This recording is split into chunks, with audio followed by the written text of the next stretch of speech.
Okay just a second, recording in progress. Spotlight में क्यों मैं, अरे यार ये टूट गया। तो हम कर रहे थे एनसीईआरटी पे थे, right? Yes ma'am. Yes ma'am. Hello, कोशिश करते हैं जितना हो सके हमसे, ठीक है? Okay, so biodiversity and it's conservation कर रहे थे हम। Yes ma'am. Yes ma'am. बेटा इसके बाद जो चैप्टर है वो इन्वायरमेंटल इश्यूज है। इन्वायरमेंटल इशू की मैं प्रेजेंटेशन तुमको उसमें भेजूंगी ग्रुप में, उसको थोड़ा सा फास्ट स्पीड में करके एक बार गो थ्रू कर लेना, ताकि मैं सीधा एनसीईआरटी रिव्यू कराऊं तो तुमको इजी हो जाए, ठीक है? Alright, yes ma'am. Yes ma'am. Okay.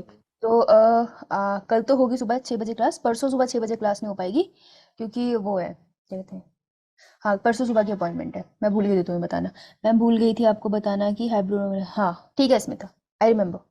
चलो biodiversity and conservation NCERT review start करते हैं। इतना हमने पढ़ लिया था, राइट? अब हम इस पे आए, डाइवर्सिटी के types, correct? Yes ma'am. Biodiversity term दी किसने थी? वॉल्टर रोजन ने। वॉल्टर रोजमैन। वेरी गुड, याद है तुम्हें, गुड। चलो, तो बायोडाइवर्सिटी को 3 कैटेगरी में बांट दिया है ना। बायोडाइवर्सिटी को 3 कैटेगरी में बांट दिया। उन्होंने कहा डाइवर्सिटी होती है, एक ही स्पीशीज की बात करो उसमें डाइवर्सिटी है, बहुत सारी स्पीशीज की बात करो तो तुम्हें डाइवर्सिटी दिखने की बात दिखेगी, और पूरे इकोसिस्टम की बात करो तभी तुम्हें डाइवर्सिटी दिखेगी, ठीक है? छोटे से बड़े से बड़ा जानना है, उसके लिए 3 टर्म है। अगर स्कूल में आएगा, क्या आ सकता है? Diversity at all the levels of biological organisation, तो उसमें ये तीनों को जस्टिफाई करने के लिए आ सकता है। नीट में ये टर्म आ सकती है जेनेटिक डाइवर्सिटी के अंदर, वो अभी आएगा वॉल्फिया का example, species diversity, ecological diversity, ठीक है? तो जो एग्जाम्पल्स है इंपॉर्टेंट है, तो याद रखना, कहीं लिख लो, एग्जाम्पल्स जहां पर आएंगे उसको अंडरलाइन करने के लिए रख लो पेंसिल अच्छे से तैयार, ठीक है? नहीं तो रेड कलर का पेन या कोई पेन रख लो, उससे ना पूरे लाइन नहीं करनी है तुम्हें, सिर्फ उसका नाम अंडरलाइन करना है, जहाँ एग्जाम्पल लिखा होगा बस उसको अंडरलाइन करना है, वो वर्ड ही अंडरलाइन कर लेना, जैसे फॉर एग्जाम्पल ये अंडरलाइन किया, ठीक है? लाल पीली मत कर देना कॉपी, लेकिन एग्जाम्पल, इकोलॉजी में एग्जाम्पल से क्वेश्चन आना इज लाइक कंपल्सरी, आना ही है, कोई एक्सेप्शन नहीं है उसकी, ओके? चलो फिर, genetic diversity, a single species might show high diversity at the genetic level over its distributional range. distributional range मतलब वो कहाँ कहाँ पाई जाती है। तो ये कह रहे हैं कि एक सिंगल स्पीशी भी ना बहुत सारी जेनेटिक डाइवर्सिटी शो कर सकती है। एक सिंपल स्पीशी पौधे की तुम्हें हिमाचल में थोड़ी अलग मिल सकती है, चंडीगढ़ में थोड़ी अलग मिल सकती है, कश्मीर में थोड़ी अलग मिल सकती है, ठीक है? The genetic variation shown by the medicinal plant Ruvolfia vomitoria, very important question आया इससे needs. Growing on a different Himalayan range, तो देखो हिमालय पे डिफरेंट जगह पे तुमको रुवोल्फिया वोमिटोरिया का प्लांट मिलेगा, इट इज मेडिसिनल प्लांट, ठीक है? इससे दवाई बनती है। Might be in terms of potency and concentration of the active chemical reserpine, तो इससे जो केमिकल निकलता है that is reserpine that the plant produce. तो ये कह रहे हैं कि रुवोल्फिया वोमिटेरिया मुझे अलग अलग हिमालय रेंज में मिल रहा है, अलग अलग पहाड़ी भी मिल रहा है, लेकिन कॉन्सेंट्रेशन में फर्क है। फॉर एग्जाम्पल कांगड़ा में जो मिल रहा है वहाँ पे कॉन्सेंट्रेशन ज्यादा है उसमें रेजरपाइन की, ठीक है? और जो मुझे मिल रहा है शिमला की साइड पे उसकी मेडिसिनल पोटेंसी ज़्यादा है।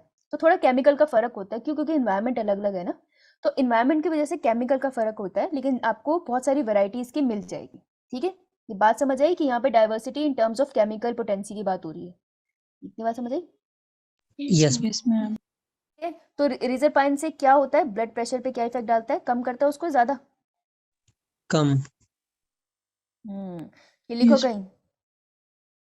कम तो करता है। हाइपरटेंशन, तो ये क्या करता है, हाइपरटेंशन को इंक्रीज करता है, decrease? Decrease. It Decrease. Controls hypertension. हाँ, हाइपरटेंशन मतलब, BP rate. High blood hypertension मतलब high blood pressure. What do you mean by BP rate? No, high blood pressure, ठीक है? तो हाइपरटेंशन को कंट्रोल करता है, मींस डिक्रीज करता है। ये लिखो, यही नीट में क्वेश्चन ये आया था। अब सोचो एनसीईआरटी ने सब मेंशन कर दिया लेकिन बताया नहीं ना इसका फंक्शन, तो ऐसी चीज़ों का एग्जाम्पल को थोड़ा सा डिटेल में पढ़ लेते होते हैं तो पता चल गया हमें, ये आ चुका है। उसके अलावा India has more than 50,000 genetically different strains of rice. कितने तरीके के राइस है, बासमती राइस, टोटा राइस, कैसे कैसे राइस होते हैं, और 1000 वेराइटी ऑफ मैंगो, मतलब मैंगो की तो अत्यंत वेराइटी है। तो मुझे क्या याद रखने से, कि जो राइस है और जो वैरायटी ऑफ मैंगो है ये जेनेटिक लेवल पे डाइवर्सिटी है। तो जेनेटिक डाइवर्सिटी में मैंने 3 एग्जाम्पल पढ़े हैं, ये अपने माइंड में क्लियर कर लेना। एक तो रिवॉल्फिया वोमिटेरिया का पढ़ा, एक मैंने राइस की बात करी थी, और एक मैंने मैंगो की। ये होते हैं जब हम ऐसे होते हैं क्वेश्चन देख के दिमाग में किताब खुल जाती है, ऐसे खुलते हैं जब तुम छोटे छोटे नोट्स बनाते चलते हो। तो क्लियर है ना, इस पैराग्राफ में 3 चीजें पता होनी चाहिए थी। Done? Yes ma'am. Yes ma'am. पीठ तेज हो जाए तो बता देना, मुझे पता नहीं चलेगा। Species diversity, the diversity at the species level. Species level पे अगर मैं दो नाम लिख दूं, एन बी ब्ला ब्ला, इसमें से जीनस और स्पीशी कौन सा है? ए जीनस होगा, बी स्पीसीज। हाँ, पता है ना ये बात कि स्पीशी पीछे वाले को Yes, कहते ma'am. हैं। Yes, ma'am. ठीक है।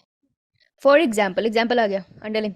Western Ghats have greater amphibian diversity than the eastern Ghats, है ना, ईस्ट वेस्ट नॉर्थ साउथ। तो वेस्टर्न घाट्स यहाँ पड़ते हैं, इनमें ज़्यादा स्पीशी डाइवर्सिटी मिलती है किसकी? एम्फीबियंस की, as compare to eastern Ghats. Clear? Yes, ma'am. Yes, ma'am. Anisha बेटा तू ही पढ़ा ले, धन्यवाद। Next, ecological diversity at the ecosystem level. अब बड़े लेवल पे बात हो रही है। India, for instance, with its desert, rainforest, mangrove, coral reefs, wetlands, estuaries, alpine meadows, has a greater ecosystem diversity than the Scandinavian country like Norway.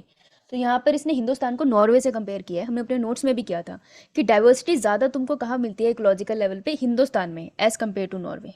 ठीक है, तो इन दोनों का कंपैरिजन है, इस वाले पैरे में याद रखना है। डन? Yes, ma'am. आ गया इंडिया। चलिए आइए। It has taken millions of years of evolution, बहुत समय लगा evolution को, to accumulate this rich diversity in nature. पहले कैसे start हुआ था? प्रोक्रियोटिक सेल से डाइवर्सिटीफाई करके यूक्रियोटिक सेल बना, यूनिसेलुलर ऑर्गेनिज्म, मल्टीसेलुलर ऑर्गेनिज्म। कितने साल लगे इवोल्यूशन को इतनी वैरायटी ऑफ लिविंग ऑर्गेनिज्म बनाने में? But we could lose all that wealth in less than 2 centuries if the present rate of species losses continue. ये लाइन लगता है ना इंपॉर्टेंट नहीं है, पर इंपॉर्टेंट है। यहाँ से We could lose all that wealth in less than 2 centuries. 2 centuries से कम समय में हम सारी बायोडाइवर्सिटी खो सकते हैं अगर हम इसी तरीके से एक्सप्लॉयटेशन करते रहेंगे। इसे अंडरलाइन करो, ये तुम्हें स्टेटमेंट बेस्ड क्वेश्चन में स्टेटमेंट आ सकती है। Biodiversity and its conservation are now the vital means important environmental issue of international concern as more and more people around the world begin to realize the critical importance of biodiversity for our survival and well-being on this planet. ये कह रहे हैं कि जो international meeting होती रहती है, तुम देखते रहते हो ना, तो ये ग्लोबल कंसर्न हो गया बायोडाइवर्सिटी को बचाना। ठीक है, सिर्फ हिंदुस्तान की दिक्कत नहीं है, ये सिर्फ चाइना नहीं सोच रहा, पूरी दुनिया को सोचना पड़ रहा है बायोडाइवर्सिटी को बचाने के लिए, ताकि धरती ना खत्म हो जाए। तो इस लाइन में ऐसा कुछ खास क्वेश्चन नहीं था, ये लाइन जो इंपॉर्टेंट थी जो अंडरलाइन करी। डन? Yes, ma'am. सुन रहे हो या सो गए? Yes, ma'am. Yes, Right. ma'am. अगर तुम सो गए तो मुझे भी बता देना, 5 मिनट मैं भी सो जाऊंगी, सिर में दर्द है मेरे आज। Oh, ma'am. उफ, हाँ सच्ची। मैं जब पढ़ाती थी ना, तो मैं एक छोटे बच्चे को पढ़ाती, तो मैं उसे बोलती थी तो तू सो जाएगा, मुझे भी बता दियो, मैं भी सो जाऊंगी। सो मुझे बता देता था मैं सो रहा हूँ। फिर वो बैठे बैठे ऐसे सो जाता था और मैं भी सो जाती थी। तो बता देना, ठीक है? How many species are there on earth and how many in India? बेटा सुनो, इस पैराग्राफ में क्या है? डेटा जहाँ पर है ना, डेटा मीन्स नंबर, उसे लर्न करना है। कोई भी बोलेगा ना डेटा लर्न नहीं करना, उसकी बात सुनते कान में उंगली डाल लेना।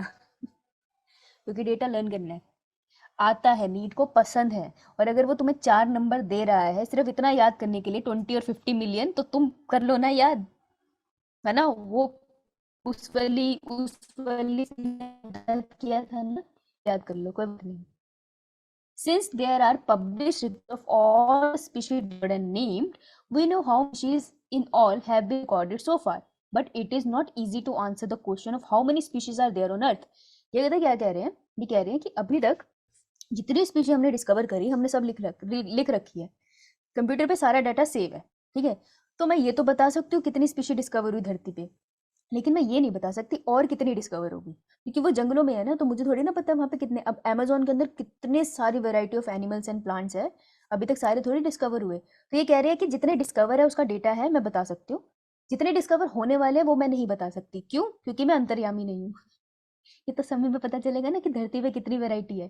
पहली लाइन ये कहती है 3, तो इसमें कुछ याद करने वाला तो था नहीं, तो कॉमन सेंस था। और वो तो कम है, कोई बात नहीं, इसे छोड़ो, आगे आओ।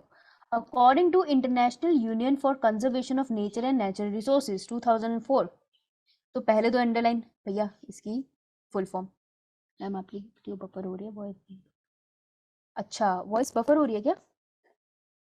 No, ma'am. बफर हुई तो बताया क्यों नहीं? क्या नहीं सुना तुम्हें? बफर हो रही है क्या? बताती क्यों नहीं? मैम इन बिटवीन जब आप बोल रहे हो इन बिटवीन जब मैं बोल रही हूँ बेटा, इन बिटवीन ही तो नहीं होनी चाहिए। गेम तो सारी उसी टाइम की है।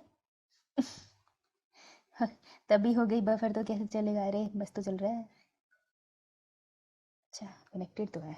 होएगी तो मुझे बताइयो, ठीक है? ऐसे चुप मत बैठी रही हो मौन व्रत लेके। कि मैम तो देख आईयूसीएन का 2004 का डेटा है, यहाँ लिख ले बढ़िया सा आईयूसीएन 2004। तो तड़ड़ा, ये 4 नंबर का क्वेश्चन है हमारा। तो total number of plant and animal species describe so far अभी तक is more than 1.5 million, but we have no clear idea of how many species are yet to be discovered and described. Data क्या याद रखना है? Total number of plant and animal species, plant और animal species जो अभी तक discover हुई है वो स्लाइटली मोर देन 1.5 मिलियन है, approximately more than 1.5 million flora, क्योंकि वर्ड ये यूज करेंगे, flora and fauna discovered so far. देखो जब ये कह रहे हैं ना सो फार, तो ये नहीं कह रहे कि आज 21 फरवरी 2013 तक इतनी डिस्कवर हुई है, ये आउटडेटेड डेट है। लेकिन तुमको इतना ही याद करना है, तो ये याद रख लेना भाई, तुम आज से ही समझना, ठीक है? पर हमें ये नहीं पता मोर कितनी डिस्कवर करेंगे। ये डेटा लिख लिया सबने? Yes ma'am Yes, ma'am. इसे यहाँ लिख लो, ये कुछ बच्चे इसमें कंफ्यूज मत हो जाना भाई। स्लाइटली मोर देन लिख लो यहाँ पर, स्लाइटली मोर देन, ठीक है? चलो नेक्स्ट लाइन, बाकी सारी लाइनें भूल जाओ। As for many taxonomic group, species inventories are more complete in temperate than in tropical countries. बेटा ये लाइन कल ही बोली थी मैंने। For many taxonomic group, taxonomic group का क्या मतलब होता है? Species, genus, phylum, याद है तुमको वो सारे? Species ma'am. inventories, Yes, ma'am. species inventories बोला ना इसमें, inventory का क्या मतलब होता है? Species inventory मतलब डेटा, यहाँ लिखो ऊपर डेटा। स्पीशी इन्वेंटरी ज़्यादा कंप्लीट है हमारे पास टेम्परेट रीजन की देन ट्रॉपिकल, क्योंकि ट्रॉपिकल में इतनी वैरायटी अभी हम सारी डिस्कवर नहीं कर पाए, पर हम टेम्परेट में मानते हैं कि लगभग हम डिस्कवर कर चुके हैं, राइट? इसलिए टेम्परेट की ज़्यादा है, तो ये एक लाइन इंपॉर्टेंट है, समझ आई? डेटा हमारे पास टेम्परेट का ज़्यादा कंप्लीट है as compare to tropical. Okay yes ma'am next, considering that an overwhelming, बहुत ज़्यादा मैं बहुत ओवरवेलम हूँ, सच में मैं भी ओवरवेलम हूँ काम से। Considering that an overwhelming large proportion of the species waiting to be discovered are in the trophic, हम ऐसा मांगते हैं कि बहुत ज़्यादा अमाउंट ऑफ स्पीशी ट्रॉफिक्स में भी पड़े हैं जो डिस्कवर करने हैं। Biologist make a statistical comparison of the temperate tropical species richness of an exhaustively studied group of insect and extrapolate this ratio to other group of animal and plant to come up with gross estimate of total number of species on Earth. Some extreme estimate range from 20 million to 50 million, but more conservative scientifically sound estimate made by Robert May. अच्छा अच्छा अच्छा ठीक है। वो क्या कह रहे हैं कि हम मानते हैं ये धरती है, मानते क्या है ये, हम मानते हैं ट्रॉफिक है, मानते क्या ये है ना? हम कह रहे ट्रॉफिक में ज़्यादा है, टेम्परेट में कम है, ये रहा टेम्परेट, ये टेम्परेट में कम है, ये बात तो हम कंसीडर करते हैं। तो हम कह रहे हैं हमने कंपेयर करना चाहते हैं, वेले नहीं बैठेंगे हम कह रहे हैं कि टेम्परेट की स्पीशी उठाओ, ट्रॉफिक की स्पीशी उठाओ, डेटा उठा लो, इनको कंपेयर करो, इनके डेटा को, ठीक है? इनके डेटा को जब कंपेयर करेंगे तो मुझे थोड़ा ना आइडिया मिल जाएगा कि हो सकता है ट्रॉफिक में अभी इतना और डिस्कवर होना है। कैसे कंपेयर कर रहे वो सब नहीं बता रहे ना, इसलिए ये लाइनें सेंस नहीं बनाती। बस इन्होंने डेटा को कंपेयर किया, ग्राफ व्राफ बना के एक्स्ट्रापोलेट कर दिया ना अपने घर में, तुम्हें नहीं बता रहे ना, तुम खुश रहो। तुम्हें कहाँ से याद रखना है वो ये, इन्होंने कहा सम एक्सट्रीम एस्टिमेट। अब ऐसे साइंटिस्ट ने बहुत सारों ने किया, ठीक है? हमारे प्यारे तरुण ने भी किया, हमारी तन्वी ने भी किया, नीश ने भी किया, दिव्या ने भी किया, खेमलता ने भी किया, कोमल ने भी किया, मनीषा ने भी किया, ऋषियन ने भी किया, सब ने किया। सब ने अपने अपने रेंज बोल दिए। कोई कह रहा है 20 to 50 मिलियन स्पीशी है जो अभी भी डिस्कवर होनी है, ठीक है? ये अभी भी डिस्कवर होने वाली है। लेकिन ऐसे बहुत सारों ने साइंटिस्ट ने किया था, जिसमें से एक थे रॉबर्ट मे, ठीक है? कैसे याद रहेगा हमें? मई में तुम्हारा नीट का पेपर कौन सी तारीख को है? 7 May. हाँ, तो रॉबर्ट मे ने डिस्कवर किया कि ग्लोबल पूरी धरती पे स्पीशी डाइवर्सिटी टोटल कितनी होगी? 7 मिलियन। और कितनी हम डिस्कवर कर चुके हैं उसमें से? Slightly more than 1.5. हाँ, तो जो ग्लोबल एस्टिमेट है सबसे बढ़िया दिया है रॉबर्ट मे ने। हम मानते हैं कि शायद इनका सही होने वाला है, बाकी सब मोह माया है। याद रहेगा? बस यही Yes, लाइन ma'am. तुम्हें अंडरलाइन करनी थी, बाकी इस पैरे में कुछ नहीं है, इग्नोर करने वाला है। चले आगे। Yes, ma'am. Yes. नहीं बोलोगे तब भी जाएंगे। थ्योरी थोड़ी ज़्यादा हो जाती है पर तुम्हें डेटा निकालना होता है और हम पता होता क्या है, थ्योरी पढ़ते पढ़ते थक जाते हैं फिर इंपॉर्टेंट लाइनें मिस हो जाती है, राइट। तो इसलिए एक बार टीचर के साथ एनालाइज करके थोड़ा इजी रहता है। Now let us look at some interesting aspects about earth biodiversity based on the currently available species inventory. बेटा जहाँ स्पीशी इन्वेंट्री कह रहे हैं वो डेटा की बात कर रहे हैं, तो कह रहे हैं आओ डेटे के बेस पे थोड़ी थोड़ी बातें याद करते हैं, मजे आएंगे, है ना। मजे होते क्यों आएंगे, क्योंकि इस पैराग्राफ से नीट के क्वेश्चन आ चुके हैं बहुत बार, स्टेटमेंट बेस्ड क्वेश्चन आया इससे, वेरी इंपॉर्टेंट। अब देखो ये तुमने लिखा भी है, more than 70% of all species recorded are animal. पहला क्वेश्चन यहाँ से आया था, स्टेटमेंट बेस्ड क्वेश्चन था, तो 3-4 स्टेटमेंट मिला के क्वेश्चन आया था, which of the following statement are correct. Last statement incorrect थी, बाकी सही थी। So more than 70% of all species recorded are animal. ठीक है, एक रूम में बैठे हम सब है वहाँ पे, फंजाई, प्लांट, एनिमल सब बैठे एक्सेप्ट मोनेरा, हम बैक्टीरिया नहीं देखते।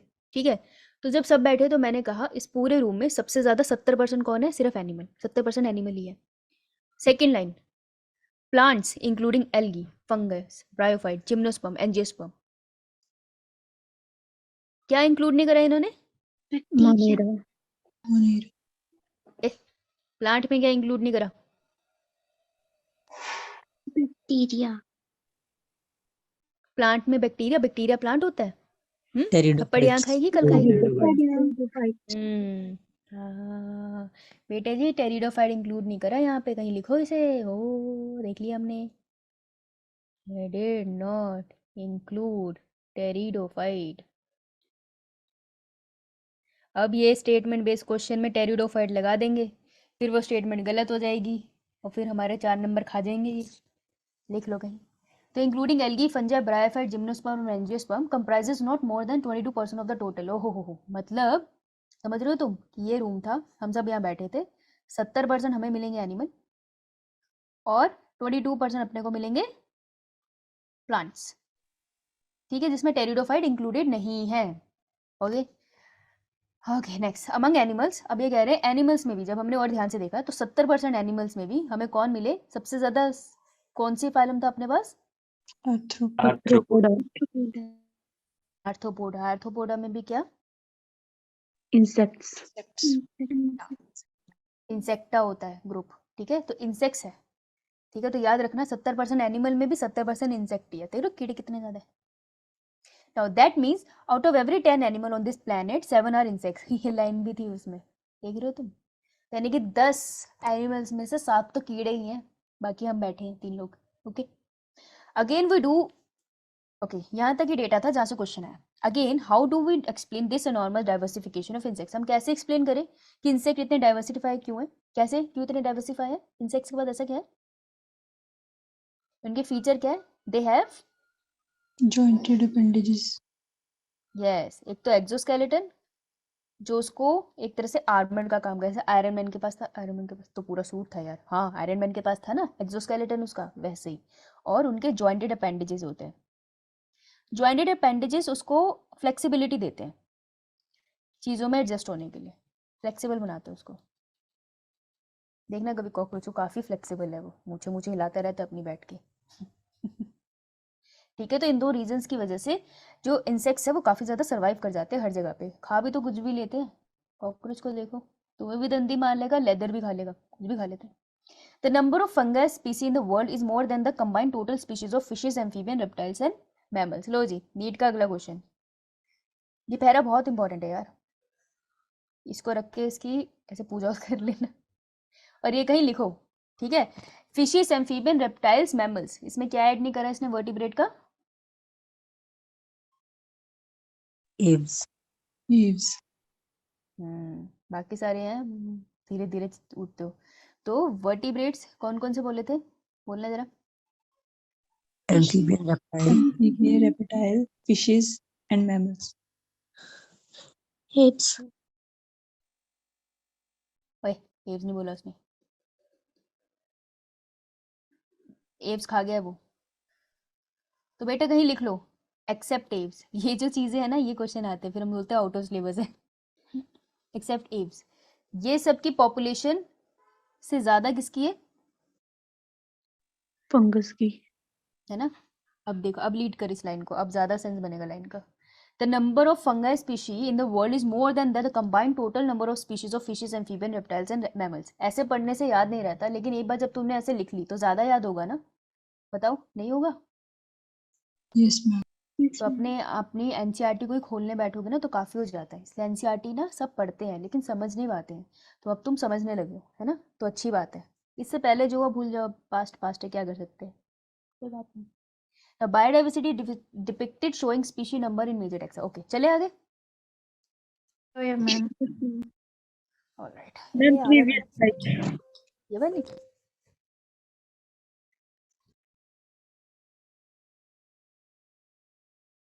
Done, ma'am. डराती रही है। ये स्विगी वाले कैसे मैसेज करते हैं?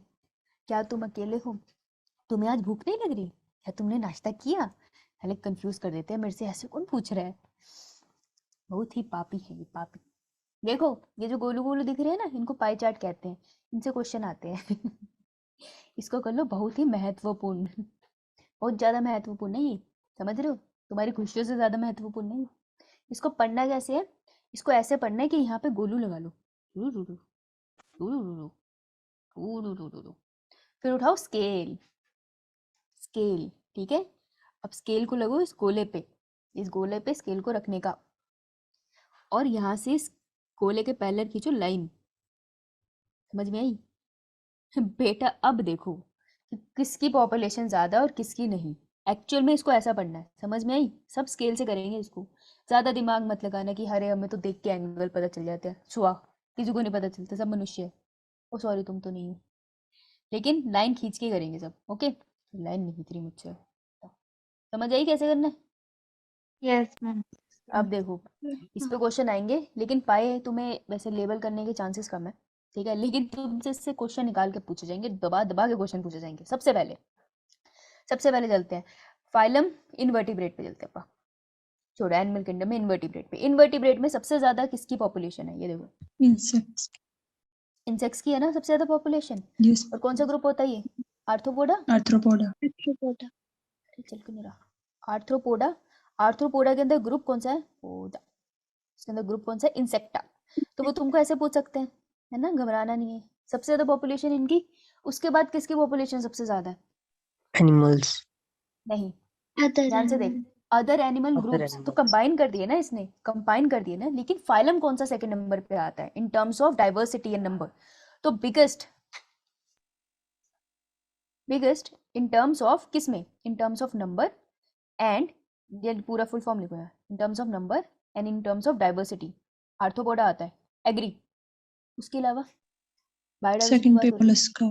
मोलस्का आता है। देख अदर Yes, एनिमल में तो अनीश सारे आ गए ना बेटा, तो वो नहीं हुआ ना बड़ा, बड़ा हुआ मोलस्का, अकेला ही इतनी जगह घेर गया। तो पहला आर्थ्रोपोडा, फिर है मोलस्का, लिखो इसे। ये तुम्हें तुम्हारे एनिमल किंगडम में मिलेगा भी ऐसे ही, पहली लाइन है इन दोनों पैरे की, आर्थ्रोपोडा देन मोलस्का, लिख लो ऐसे। उसके बाद क्रस्टेशियन। क्रस्टेशियन कौन से ग्रुप में आते हैं? यहाँ फंस गए हम, आर्थ्रोपोडा नहीं लिखना है, यहाँ लिखो इंसेक्टा। क्रस्टेशियन भी आते हैं आर्थ्रोपोडा में और इंसेक्ट्स भी आते हैं आर्थ्रोपोडा में, ठीक है? लेकिन तुमको क्रस्टेशियन एक्वेटिक आर्थ्रोपोड्स होते हैं ना, लेकिन तुमको याद क्या रखना है? इंसेक्टा एंड क्रस्टेशियन, ठीक है? याद रहेगा। बाकी ma'am. जितने भी फाइलम बचे हैं ना, जितने भी तुम पढ़ते हो, पॉरीफेरा, सिलेंट्रेटा, वो सब के सब एंड में आएंगे। क्लियर हुई ये बात? तो सबसे बड़ा भलेखा यही लगता है, अदर एनिमल ज्यादा या नहीं? नहीं, सबसे बड़े यही है ऑर्डर, रहेगा यादव? Yes, ma'am. समझ आया तुम्हें ये कि नहीं? भाई ये समझ नहीं आएगा नहीं तो फुसफुसा के क्यों बोल रहे हो? हाँ,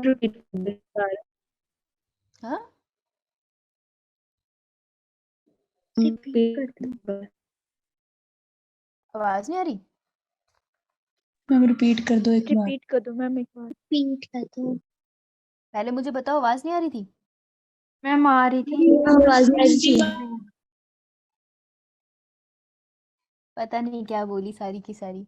बेटा मैं कह रही हूँ समझ गया, आवाज तो आ रही थी। अच्छा समझ नहीं आया, कोई बात नहीं, फिर पूछ ले, क्या हो गया? इनवर्टिब्रेट्स जो है उसमें कितने सारे ग्रुप है? कौन कौन से है? Porifera, Coelenterata, Ctenophora, Platyhelminthes, Aschelminthes, Mollusca, Arthropoda, सुने ये सारे नाम? Yes, ma'am. Yes, ma'am. ऐसे तो नहीं होगा आंखों से आंसू आ रहे, क्या क्या कह के रही है आज ये? No, ma'am. No, ma'am. क्या खा के No, आई है ma'am. ये? हैं? वैसे तो मैं पालक की सब्जी खा के आई हूँ, सोचे कि पालक नहीं खानी चाहिए, मैडम मिल जाती है। बेटा इन्हीं सभी ग्रुप में से ये पूछ रहे हैं ग्लोबल बायोडाइवर्सिटी पूरी धरती पे किसका अमाउंट ज्यादा है, तो कह रहे हैं इनवर्टिब्रेट में जिसका सबसे ज्यादा अमाउंट है वो है इंसेक्ट। इंसेक्ट्स किस में आते हैं? इंसेक्ट ग्रुप आता है आर्थ्रोपोडा में। ठीक है, तो आर्थ्रोपोडा का जो इंसेक्टा है ना उसमें सबसे ज्यादा डाइवर्सिटी दिखती है और नंबर ऑफ इंडिविजुअल दिखते हैं। तो मगरमच्छ का मुंह इसकी तरफ खोल दो। फिर कह रहे हैं कौन सा ग्रुप है जिसमें ज्यादा, देखने में तो ये ज्यादा लग रहा है लेकिन यहाँ लिखा है other animal group. Other animal group मिलकर है यहाँ पर, ये नहीं है सबसे बड़ा। सबसे बड़ा क्या है? मोलस्का। अकेला मोलस्का सेकंड नंबर पे आता है इन टर्म्स ऑफ डाइवर्सिटी। तो एनिमल किंगडम में इनवर्टिब्रेट में सबसे बड़ा ग्रुप आर्थ्रोपोडा के अंदर इंसेक्टा, उसके बाद मोलस्का, उसके बाद कौन है? Crustaceans. Crustacean also come under arthropoda. सही बात है, ये भी Yes, ma'am. आर्थ्रोपोडा में आते हैं। Yes, ma'am. लेकिन आर्थ्रोपोडा में सबसे बड़ा इंसेक्टा होगा और फिर क्रस्टेशियन होगा। इतनी बात क्लियर है? Yes, ma'am. Yes, ma'am. और जो बचा हुआ, अब जो भी बचा है ना, पॉरीफेरा, सिलेंट्रोटा, प्लेटिहेल्मिन, वो सब यहाँ पर आ जाएगा अदर ग्रुप्स। तो अदर ग्रुप्स में जितनी डाइवर्सिटी है ना उन सबसे ज्यादा डाइवर्सिटी इंसेक्टा की है। समझ रहे हो तुम? छोटी छोटी चींटियां इस धरती पे सबसे ज्यादा डाइवर्सिफाइड है और सबसे ज्यादा नंबर पे है। तो सोचो, चींटी समझदार हो गई और उसने कहा हम धरती पे राज करेंगे, तो भाई कर भी लेगी। आउट नंबर कर देगी हमें, मैं बता रही हूँ। ये सो नहीं पाएंगे हम, सोते सोते काटेगी तो, राइट? और फिर कहीं मोलस्का ने सोचा नहीं तो हम राज करेंगे धरती पे, तो कर सकते हैं, पॉसिबिलिटी है, काफी नंबर है इनका भी। Okay Yes, Yes, ma'am. ma'am. ठीक है, अब आओ अगले पे। अब है वर्टिब्रेट। आओ वर्टिब्रेट की बात करते हैं, यानी मनुष्य। मनुष्य आ जाते हैं वर्टिब्रेट्स में। जिस पे तुम ध्यान देते हो वो क्या होते हैं? सबसे पहले आई थी मछली। मछली से बाहर निकला, जब कुछ मछली बाहर निकली थी क्या बन गई थी? बर्ड्स बन गई थी भाई साहब। Amphibian. बेटा पानी से निकलते पंख निकल आए थे उनके। ये तो तूने इवोल्यूशन की धज्जियां उड़ाई है ना। आज तो बच के जाइयो, पंची पोटी कर देंगे तेरे ऊपर। ये बात सुन के कह रहे हमारी इवोल्यूशन इतनी दूर से हुई है, हम डायनासोर से आया है, ये हमें क्या बोल रही है? एम्फीबियंस की बात कौन आए थे? Reptile. हाँ, सांप। सांप खा गई। रेप्टाइल से दो ब्रांचेस निकली थी नलायको, अलग अलग। एक निकली एव्स, मैंने फिशेस के नीचे एव्स लिखा, मेरा भी दिमाग लिया है, पाइसिस है ये। मेरी बायो खराब होगी एक दिन ऐसी। एक एव्स निकले थे और एक मैमल्स निकले थे, है ना? और एव्स में भी बेसिकली रेप्टाइल से जो डायनासोर की ब्रांच थी उनसे एव निकले थे। तो बेसिकली जो पंछी होते हैं, हाँ, पंछी जो होते हैं वो डायनासोर की बरादरी से बिलोंग करते हैं। ठीक है, ज्यादा उनसे औखे मत हो जाना, उनके एंसेस्टर डायनासोर है, सोच रहे हो तुम? तो देखो सबसे ज्यादा वर्टिब्रेट में वैरायटी किसके पास है? Fishes. Fishes. मच्छी। यस, मच्छी। तो मच्छी सच में जल की रानी है भाई। मच्छी की बात कौन है? यहाँ दिक्कत होगी। ओ, Birds. कितनी खुश होगी ना बच्ची, है ना? अब यहाँ पे थोड़ी कंफ्यूजन होगी ना, तो ये तुमको स्केल से एग्जैक्टली नंबर देख के मुझे बताना पड़ेगा। ऑलमोस्ट अगर देखोगे, ऑलमोस्ट बोलूँ तो बर्ड्स और रेप्टाइल का नंबर ऑलमोस्ट सेम है और मैमल्स का और एम्फीबियन का नंबर ऑलमोस्ट सेम दिख रहा है इसमें, है ना? लेकिन इसमें तुमसे क्वेश्चन पता है कैसे पूछते हैं? ma'am. इसमें तुमसे क्वेश्चन इसको कंपेयर करते हैं फंगस के साथ। अब याद करो फंगस में क्या बोला गया था? Mammals, fishes, amphibian, reptiles.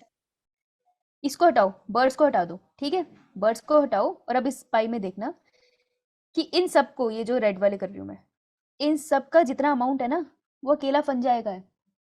तो देखो इस पाई चार्ट में तुम्हें फंजाई का नंबर कम दिख रहा होगा ना, लेकिन ये पाई चार्ट अलग है वर्टिब्रेट का। ये पाई चार्ट सिर्फ प्लांट्स का है, तो प्लांट को वर्टिब्रेट के साथ कंपेयर मत करना।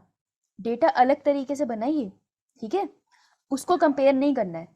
तो जो कंपैरेटिव था वो पीछे बता दिया था कि फंगस का अमाउंट इनसे ज्यादा होता है, पर इन दो पाई चार्ट को कंपेयर मत कर देना, ठीक है? तो जिस पाई चार्ट में जो बात हुई है बस उसी पे ध्यान देना है, दो को कंपेयर नहीं करना है। Is it clear? Yes, ma'am. Yes, Yes, ma'am. ma'am. Yes, की ma'am. कंफ्यूजन होती है, राइट? नेक्स्ट हम नीचे आए तो ये फंगस, एंजियोस्पर्म दिख रहे हैं तुमको? बीच में लाइन खींचोगे तो तुमको पता चलेगा किसका अमाउंट ज्यादा है। एंजियोस्पर्म का सबसे ज्यादा है एक्चुअली। ठीक है, क्योंकि फंगस की तरफ इधर एल्गी तुमको दिख जाएगा और इधर मॉसिस भी आ रहे हैं, तो सबसे ज्यादा अमाउंट एक्चुअली एंजियोस्पर्म का ज्यादा होता है। ठीक है, तो ये कंपैरेटिव आएगा, एक बार स्केल पे रख के इसको देखना जरूर। ओके, तुमको थोड़ी और क्लैरिटी होगी। समझ आया? Yes, ma'am. Yes, ma'am. इसको थोड़ा आगे बढ़, तू बस कंपेयर मत कर देना, दो अलग पाएगा, नहीं तो फिर केक बन जाएगा तुम्हारा फिर समझ नहीं आएगा। नाउ इट्स, हाँ निश, मैम प्रीवियस स्लाइड दिखाना एक बार। हाँ बोलो। ये जो फर्स्ट में है, तो वैसे अगर फाइलम के अकॉर्डिंग देखें तो तब तो मतलब ये आएगा आर्थ्रोपोडा फिर मोलस्का, लेकिन अगर इस पाई चार्ट से अगर क्वेश्चन पूछते हैं तो सीक्वेंस में तो जैसे अदर एनिमल आएगा सेकंड पे। नहीं, अदर एनिमल क्यों आएगा बेटा? हम अगर इसमें जैसे अब इसमें स्पेस में ज्यादा दी है, अगर उस हिसाब से देखें तो नहीं बेटा, क्योंकि ये क्या कह रहे हैं, डाइवर्सिटी की बात कर रहे हैं ना, तो डाइवर्सिटी के सेंस में एक अकेला फाइलम मोलस्का है जिसका अमाउंट इतना ज्यादा है, अकेला मोलस्का इतना नंबर लेके जा रहा है, और यहाँ पे बहुत सारे फाइलम एक साथ इकट्ठे हो रहे हैं, इस वजह से हम मोलस्का को सेकंड रखते हैं। कि डन मैम। ठीक है, ओह चल, now it should be noted that these estimates do not give any figure for prokaryotes। ये भाई यहाँ से लाइन है कि जितना डेटा अभी तक पढ़ा है कोई प्रोक्रियोट की बात नहीं कर रहा। Biologists are not sure about how many prokaryotic species are might be there, हमें नहीं पता कितने प्रोक्रियोट्स हैं। द प्रॉब्लम इज दैट, दिक्कत क्या है, क्यों नहीं पता हमें? Conventional taxonomical methods are not suitable for identify microbial species and many species are simply not culturable under laboratory condition. वो कह रहे हैं, ये देखो यहाँ रीजन दिए, पहला तो है do not give any figure for prokaryotes. ठीक है, तो ऊपर लिख लो ऑल स्टडी और बायोडाइवर्सिटी, लिखो इसे डज नॉट इन्वॉल्व प्रोक्रियोट्स, नहीं इंक्लूड करती प्रोक्रियोट्स को। समझ में आया? इन्वॉल्व ही नहीं करती। क्यों नहीं करती? रीजन, ये रहे रीजंस। बेटा ये तुम्हें स्कूल में टफ क्वेश्चन में आ सकता है, मृत्यु हो जाएगी तुम्हारी देख के और नीट वाले निकल लेंगे। कन्वेंशनल टेक्सोनॉमिकल, जो सीधे साधे हमारे टेक्सोनॉमिकल मेथड है, जो लिविंग वर्ल्ड में हम पढ़ते भी हैं, मेरे से अभी पढ़ने के लिए मत बोल देना, बहुत मारूंगी एक तो इन मेथड से अपन कर नहीं पाते माइक्रोबियल स्पीशी को आइडेंटिफाई। दूसरा, बहुत सारे ऐसे माइक्रोब है जिसको अपन कल्चर नहीं कर सकते। कल्चर मीडियम होता है ना, कटोरी ली, पेट्री डिश, उसके अंदर बैक्टीरिया डाल के ग्रो कर लेते हैं, होते नहीं बैक्टीरिया ऐसे ग्रो, बहुत सारे नहीं होते। ठीक है, इफ वी एक्सेप्ट बायोकेमिकल और molecular criteria for delineating species for this group, then their diversity alone might run। अच्छा, delineating मतलब कि उसको डिस्क्राइब कर दिया। तो ये कह रहे हैं कि अगर हम बायोकेमिकल मेथड से, जैसे अब मैं तुम्हें बार कोड समझाऊं, डर ना जाओ। बार कोड पता है क्या होता है?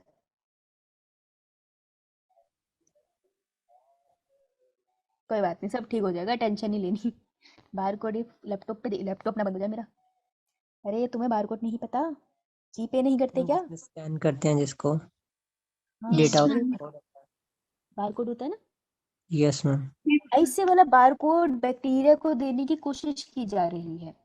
ठीक है, मेरे से पूछ मत लेना कैसे, मेरे को भी नहीं समझ आया था जब मैंने पढ़ा था लेकिन ये जो माइक्रोबायोलॉजिस्ट होते हैं वो इस तरीके से बार कोड देने की कोशिश कर रहे हैं बैक्टीरियाज को भी। ठीक है, तो वो कह रहे हैं कि अगर हमने ऐसा कर लिया, अच्छी खासी टेक्निक लगा के डिस्कवर कर लिए, तो यकीन मानिए 7 मिलियन तो अकेले बैक्टीरिया ही निकल आएंगे तो ऐसा बिलीव किया जाता है। ठीक है, लेकिन हमें अभी तक नहीं पता।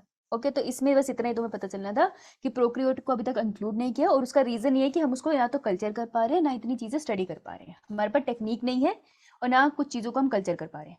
क्लियर? Yes, ma'am. आइए, ओह बहुत अच्छा डेटा है ये। Although India has only 2.4% of the world land area, ठीक है, हिंदुस्तान ने सिर्फ 2.4% एरिया लिया है धरती का, लेकिन इसके पास है its share global species diversity of 8.1%। लिखवाया था ना कल मैंने, भूल तो नहीं गए? That is ma'am. Why, that is why makes our country, हमारी कंट्री आती है 12 mega biodiversity country in the world में। समझ लो तुम, क्या गजब धासु टाइप की कंट्री है हमारी।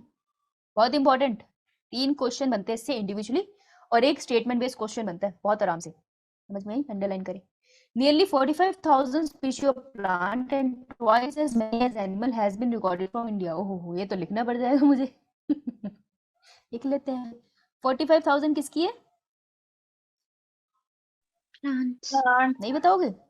Plants and हाँ, और इससे ट्वाइस कर लो, ढंग से पढ़ ले line. Nearly 45,000 species of plants and लिखा है ट्वाइस। 45 का डबल कितना होता है? 90,000. लगभग 90,000 किसकी है? एनिमल्स, क्योंकि हमें Animals पता है ना कि एनिमल्स ज्यादा है ना धरती पे, है ना?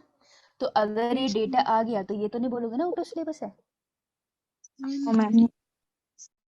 हाँ, रॉबर्ट मे ने ओवरऑल पूरी ग्लोब की डाइवर्सिटी बताई थी कि 7 मिलियन होनी चाहिए, ठीक है? शाबाश। How many species are actually there waiting to be discovered and name, हमें क्या पता। If we accept May's global estimate, May की बात करते हैं, उसने कहा था only 22% of the total species has been recorded so far. इसे अंडरलाइन करो। मे के अकॉर्डिंग अब इसने यही बात परसेंटेज में लिखी है कि सिर्फ 22% अभी तक डिस्कवर हुई है।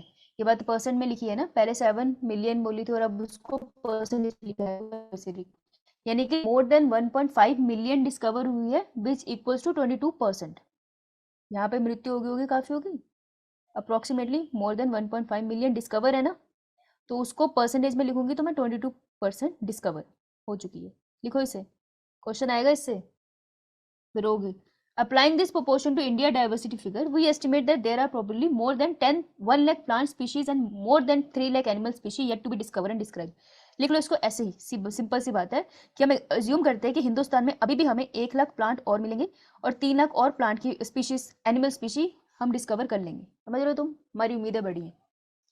Would we ever be able to complete the inventory of the biological wealth of our country? क्या हम कभी भी हिंदुस्तान की पूरी डाइवर्सिटी समझ पाएंगे? जी बिल्कुल। Consider the immense trained manpower, taxonomists, and the time required to complete the job. The situation appears more hopeless when we realize that a large fraction of these species faces the threat of becoming extinct even before we discover them. Nature biological library is burning even before we, नीचे वाली line दिख नहीं रही, तो ये कह रहे हैं कि हमें पता कर पाएंगे, क्या हम जान पाएंगे सारी की सारी स्पीशीज को? तो ये बुक बड़े होपलेसली हमें कह रही है कि नहीं। क्यों?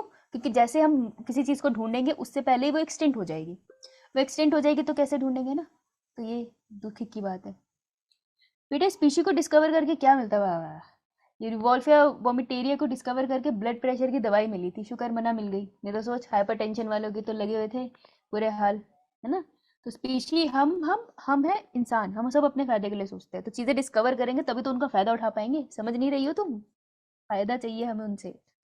कैंसर का इलाज केरला के खेतों उसमें है, खेतों में जंगलों में है, इतनी बड़ी बड़ी बीमारियां हैं।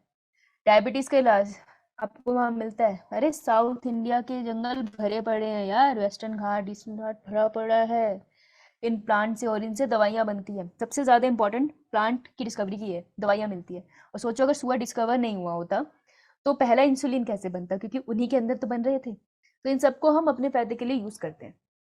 ओके, पैटर्न ऑफ बायोडाइवर्सिटी, कैसे दिख रही है बायोडाइवर्सिटी? ठीक है, एक बायोडाइवर्सिटी धरती पे लेट रखी है और एक ऐसे खड़ी है, तो इसको कहते हैं, तुम्हें पता है लैटिट्यूड एंड एल्टीट्यूड तो सुना ही होगा तुमने, है ना? लैटिट्यूडनली ऐसे वाली करते हैं हम लोग, बढ़िया से लेटी पड़ी है। बायोडाइवर्सिटी की डिस्ट्रीब्यूशन लैटिट्यूडनली पढ़ते हैं, ठीक है? तो हम बात करेंगे कि भाई हाँ इक्वेटर पे कैसी है, पोल पे कैसी है ना? जो हमें पता है हम उसी की बात दोबारा करेंगे, पागल हम। लैटिट्यूडनल ग्रेडियंट, बेटा इस पे क्वेश्चन आता है पैटर्न ऑफ बायोडाइवर्सिटी पे, क्योंकि आधे बच्चों को समझ ही नहीं आता। The diversity of plant and animal is not uniform through out the world. ये कह रहे हैं यूनिफॉर्म मतलब इक्वली ना, एक तरह से इक्वली या एक पैटर्न में, ऐसा नहीं है। पूरी दुनिया में प्लांट और एनिमल है बिखरे हुए हैं, ठीक है, but show rather uneven distribution. बेटा अनइवन डिस्ट्रीब्यूशन है, कहीं पे कुछ ज्यादा कहीं पे कुछ कम। For many group of animals or plant, there are interesting pattern of diversity. बहुत इंटरेस्टिंग सी चीजें हैं। देखो, the most well known being the latitude gradient in diversity. In general, species diversity decreases. अब यहाँ से तुम्हें ध्यान देना है, बाकी की लाइन इग्नोर करने की थी। In general, species diversity decreases as we move from equator towards pole. बेटा गर्मी से ठंडी की तरफ जाओगे तो species diversity क्या होगी? डिक्रीज हो जाएगी। हाँ, क्यों? क्योंकि जहाँ पे ठंड ज्यादा है वहां पे इंसान, वहां पे लिविंग ऑर्गेनिज्म सर्वाइव करने के लिए पहले ही इतना स्ट्रगल कर रहा है, तो डाइवर्सिफाई कहाँ होगा? राइट, पहले सर्वाइवल का दिक्कत है, तो यहाँ पर डाइवर्सिटी डिक्रीज होगी, पहली line. With very few exception, कुछ एक्सेप्शन हमेशा होती है, ठीक है? ट्रॉपिक्स, अब ट्रॉपिक की बात कर रहे हैं ना, तो ये रही धरती, ये रहा ट्रॉपिक, पूरा ट्रॉपिक है ना, ये सेंटर है, तो यहाँ पे 0 लगा लो। 0 से एंगल थोड़ा ऊपर की तरफ जाओ, लगभग यहाँ पे लगाओ, तो इसको मैं बोल दूंगी 23 डिग्री। ये साउथ है यार, ये ईस्ट है, ये वेस्ट है, ये नॉर्थ है, ये साउथ है, परेशान हो गई मैं। ये रहा south, 23 degree south and 23 degree north, sugar है ये नॉर्थ भी था। ठीक है, देखो क्या बोल रहा है, अब देखते हैं, मेरे को बिना देखे समझ नहीं आता। With a very few exception, trophic harbor more species than temperate और polar area। वो कह रहे हैं कि स्पेशली अगर मैं ट्रॉफिक में बात करूँ तो 23 degree north and 23 degree south, इस एरियाज में स्पीशी डाइवर्सिटी बहुत ज़्यादा है as compare to temperate. Temperate कहाँ है, ये रहा। समझ आई ये बात? Yes, तो ma'am. यहाँ पे Yes, इसने दो ma'am. टर्म्स लगा दी तुम्हें, तो घबराना नहीं है, ऐसे ही बनता है, कुछ नहीं होता। ओके नाउ, अरे अरे अरे, अब ये दे रहे हो तुमको वो एग्जांपल, हम गए नहीं थे याद है तुमको, कोलंबिया में कॉफी पी थी, न्यूयॉर्क में बिल्डिंग देखी थी, ग्रीनलैंड में हम ग्रीनरी देखे नहीं गए पर बर्फ मिली थी, तो घूम के हम वापस कहाँ गए थे? इंडिया। घर में India. India now, India let's do. Colombia located near equator has nearly 14,000 species of birds. तो कोलंबिया ने इक्वेटर के नियर था इसलिए ऐसा हुआ था। न्यूयॉर्क 41 डिग्री नॉर्थ में था तो 105 स्पीशीज थी। वैसे तो इसका ये डायरेक्शन याद करने की जरूरत नहीं है, पर तुम्हें आइडिया जरूर होना चाहिए। ठीक है, ग्रीनलैंड इज 71 नॉर्थ, इसमें 56 स्पीशीज थी, तो हिंदुस्तान में हमको मिली थी 1200। ये तो अपन कर चुके हैं ना डेटा। Yes, ma'am. बहुत बढ़िया, शाबाश, ये याद हो गया। A forest in a tropical region like Ecuador has up to 10 times as many species as vascular plants as a forest of equal area in a temperate region like the Midwest of the US। ओहो, ये कह रहे हैं एक Ecuador reason है, भागना मत, भागना मत, रुको, अब बना रखा था, दोबारा तो बहुत लंबा बढ़ जाएगा। मिल जा मिल जा प्लीज, मिल जा प्लीज, मिल जा, दोबारा नहीं बनाना है। मिल गया, ये रहा इक्वेडोर। बेटा इक्वेडोर है, ज्यादा स्पीशी है यहाँ पे, किसकी? Vascular vascular. plants. Vascular plants मतलब जिसमें जाइलम फ्लोएम है बढ़िया से, मतलब Yes, ma'am. Higher Right. Plants. इसको मैं लिख सकती हूँ हायर प्लांट्स, गलत तो नहीं होगा? यही वो पूछ सकते हैं तुमसे। तो यहाँ पे हायर प्लांट की वैरायटी ज्यादा है एज कम्पेयर टू व्हाट, बताओ ना देख के।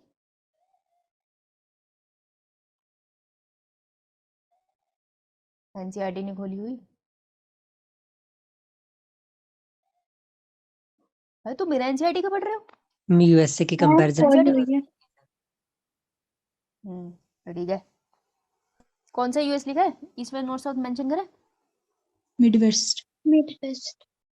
Midwest.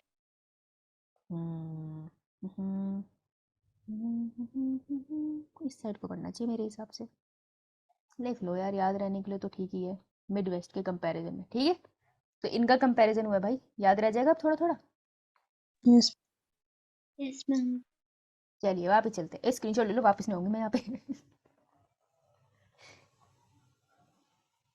आओ, मैं समझती हूँ तुमने स्क्रीनशॉट ले लिया, नहीं लिया मुझे मत बताना। 10, ma'am. ओके, कहाँ गया कहाँ गया कहाँ गया? आगे, सारा डेटा है यहाँ पे यार। चलो ये हो गया, कहाँ गया हमारा इक्वेडोर, ओके। और ये टेम्परेचर मिड वेस्ट यूएस, लिख लो इसको ऐसे अंडरलाइन कर लो। ठीक है, now the larger tropical Amazonian rain forest in south America has a greater biodiversity on earth. ये तो हमें भी पता है। अमेज़न रेन फॉरेस्ट कहाँ पर है भाई, ये पता है ना, साउथ अमेरिका में। Yes, ma'am.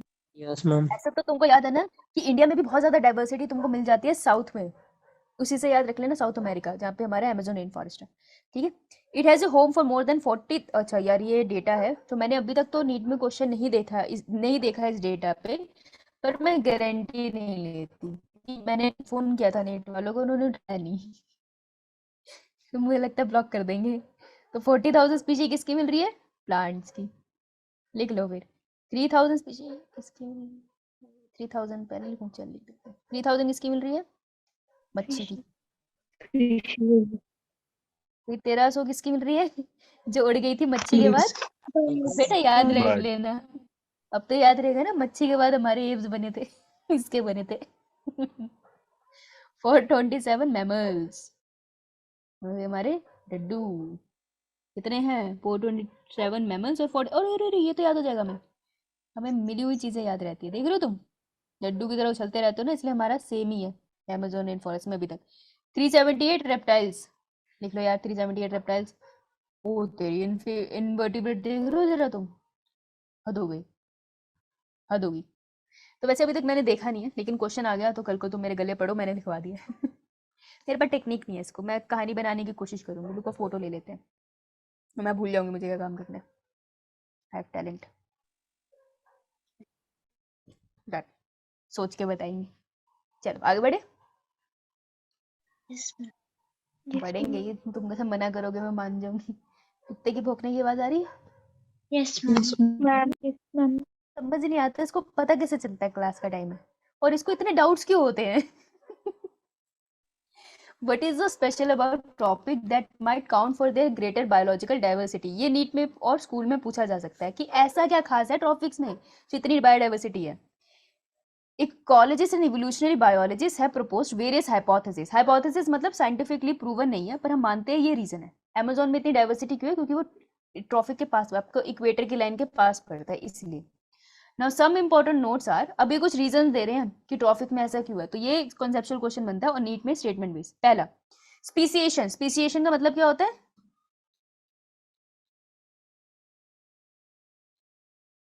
क्या हो बे तुम?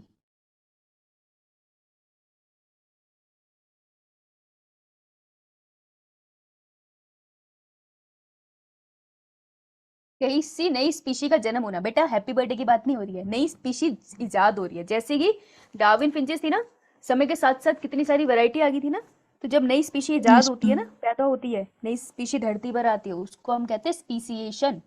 समझ रहे हो तुम? अब जैसे हम इंसान है, अब हम सॉफ्ट सॉफ्ट खाना ज्यादा खाते हैं, मंचूरियन ज्यादा खाते हैं ना, मोमोज और मंचूरियन, भूख लग गई, मैं नहीं खाऊंगी, मैं घर खाऊंगी सब। तो क्या होता है, तो हमारे दांत जो है पहले बाहर की तरफ थे और बड़े थे, अब धीरे धीरे छोटे होते जा रहे हो, अंदर होते जा रहे हैं। तो कुछ सालों के बाद हमारे दांत बहुत अंदर हो जाएंगे, ठीक है, और हम ज्यादा काम तो करते नहीं, हाथों का भी कम यूज होने लगे, तो धीरे धीरे हमारे दांत अंदर चले जाएंगे, फिर हम नई वेराइटी ऑफ ह्यूमन बनेंगे, तो हम कहेंगे हमारी स्पीसिएशन हो गई है। समझ आई बात? यस मैम Yes, ऐसा ma'am. साइंटिस्ट मानते हैं, मजाक नहीं कर रही मैं। चबा के खाना खाया करो, तो अजीब से हो जाओगे भैया, पता नहीं कैसे, पर तब सबको नॉर्मल लगेगा क्योंकि सबके दांत अंदर होंगे ना। Now speciation is generally a function of time. Speciation, नई जाति का, नई स्पीशी का जन्म होना, ये टाइम पे डिपेंड करता है, एक दिन में नहीं होता है, लाखों सालों का प्रोसेस है, ठीक है। So speciation is generally a time, is a function of time. ये जो कॉम्प्लिकेटेड से भाषा है ना, इसी पे क्वेश्चन आते हैं, ठीक है, समय का चक्र है ये। Unlike temperate regions subjected frequent glaciation in the past, tropical latitude have remained relatively undisturbed for millions of years, thus had a long evolutionary time for species diversification. क्या खतरनाक लाइंस बोली है इन्होंने बीच में।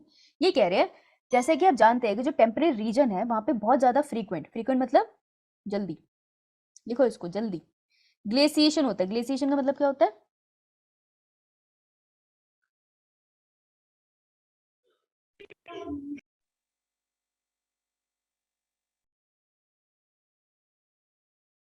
कोई तो बोल दो कुछ। चेंज। मेरे हिसाब से चेंज होना चाहिए, पर मुझे ग्लेसिएशन से मुझे पहाड़ याद आ रहे हैं, मैं एक बार चेक कर लूँ, मैं तुमको गलत ना बता दूँ, मैं भी देखना चाहूंगी। मेरे हिसाब से भी चेंज है। ग्लेसिएशन मीनिंग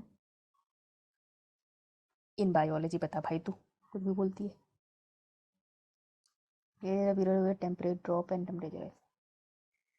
ग्लेसिएशन का मतलब तो पहाड़ों की बर्फों से ही रिलेटेड है।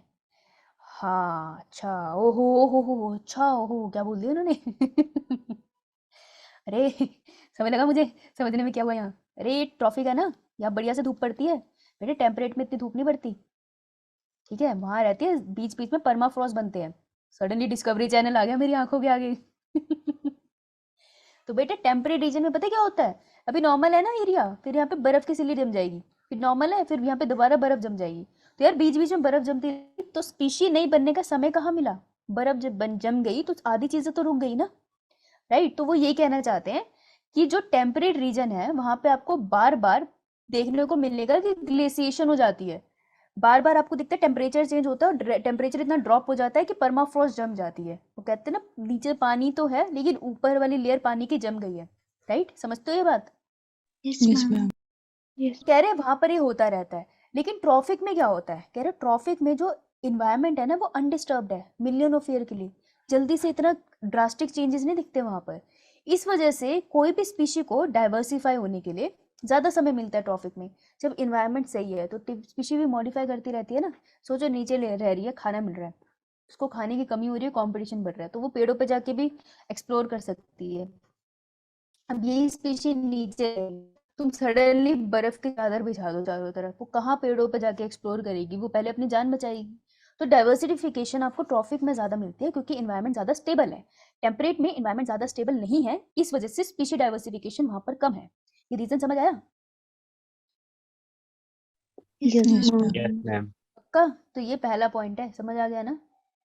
अच्छा, हाथ खड़ा करना जिसको समझ नहीं आया, मुझे डाउट है।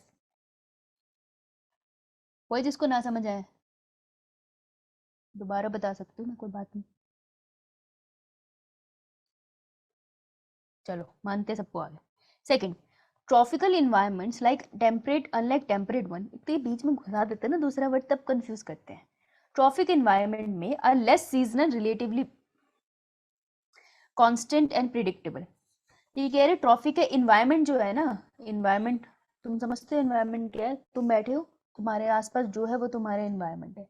तो कह रहे ट्रॉपिक रीजन पे जितना भी इन्वायरमेंट है वो उसमें तीन चीजें मिलती है कि लेस सीजनल वेरिएशन। अब तुम बोलोगे मैडम 4 सीजन तो आते हैं, झूठ बोल रहे हो। अबे 4 सीजन ही हर साल आते हैं ना, 5वां सीजन तो नहीं आ रहा ना, तो वेरिएशन कम है ना। रिलेटिवली मोर कांस्टेंट, ज्यादा अगर कांस्टेंट रहता है ना, एक सीजन आया वो नॉर्मल चलता है, फिर नेक्स्ट सीजन आता है, एक स्टेप वाइज मैनर में चल रहा है। एंड प्रिडिक्टेबल, मुझको पता है ना कि अभी पतझड़ है तो उसके बाद स्प्रिंग आएगा, अब फूल खिलेंगे, राइट, तो प्रिडिक्टेबल है। तो ट्रॉपिक के इन्वायरमेंट में ये तीन चीजें मिलती हैं, यहाँ पे लाइन लगा के लिख ले, सच में लिख ले। लेस सीजनल, अरे लिख लिया मैंने, हाँ। और दूसरा अपना कांस्टेंट Predictable. और प्रिडिक्टेबल। इसकी वजह से ट्रॉपिक ज्यादा स्टेबल है तो डाइवर्सिफिकेशन ज्यादा है, टेम्परेट में ऐसा होता नहीं है। तो ये दो बहुत अच्छे रीजन है। Such constant environment promote niche specialization and lead to a greater species diversity. ओहो, निश, निश क्या होता है, निश क्या होता है, ये मेरे को याद होगी तो। बेटा, किसका बेटा? Habitat. हैबिटेट, बस habitat. Functional role of a species in on earth, on earth लिख ले भाई। धरती पे उसका फंक्शनल रोल क्या है बेटा, क्या फंक्शन है?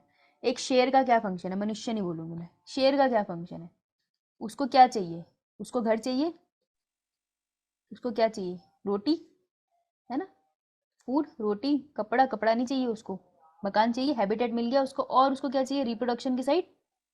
मेन चीजें तो यही है ना उसकी, रिप्रोडक्शन, और उसको डिफेंस करना है, अपना एरिया नहीं बचाएगा तो कोई और आके ले जाएगा, है ना। तो यही सब कुछ उसकी निश है। सो निश सिर्फ हैबिटेट नहीं होता बेटा, functional role of a organism in its community, in its environment, उसका एनवायरनमेंट पे क्या रोल है फंक्शनल, वो उसका निश है। मनुष्य के जीवन में तो सपने भी होते हैं, लेकिन एनिमल्स इन जनरल सपने नहीं होते हैं, उनका मेन पर्पस होता है घर मिल जाए, खाना मिल जाए और रिप्रोड्यूस कर ले, दैट्स इट। तो ये फंक्शनल रोल होता है। ओके, समझ आई बात? Yes, ma'am. Range of Yes, condition नहीं Pratibha, that's not the right word. Okay, तो वो कह रहे हैं कि जब इन्वायरमेंट कांस्टेंट रहता है तो वो अपने निश पे तो फिक्स कर सकता है ना।